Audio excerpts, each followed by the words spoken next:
हजरत जैद ये बिकते बकाते गुलाम आए थे।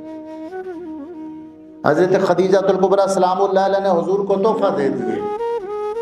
अभी ये बच्चे थे, थोड़ी सी उम्र ज़्यादा हुई, पीछे माँ बाप को कहीं पता चला कि आपका बच्चा बिकते बिकते मक्के में चला गया है और वहाँ बनु हाशिम में मोहम्मद सल्लल्लाहु अलैहि वसल्लम के पास है वो।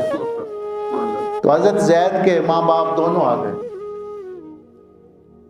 अब नबी पाक अलैहिस्सलातु वस्सलाम से बात की कि हमारा बच्चा सुने आपके पास गुलाम है। अब देखे एक बच्चा जो माँ बाप से बिछड़ा हुआ हो, कई साल गुजर जाएं, अपने माँ बाप को देखे। उन्होंने कहा कि हम अपने बच्चे को साथ लेके जाएंगे। हजूर ने फरमाया अपने बच्चे को अगर साथ ले जाना चाहता है तो ज़रूर लेके जाओ, मेरी कोई पाबंदी नहीं। हजरत ज़ैद उठ के हुजूर के साथ चमट गए और कहने लगे या रसूलल्लाह मुझे अपने आप से जुदा करना।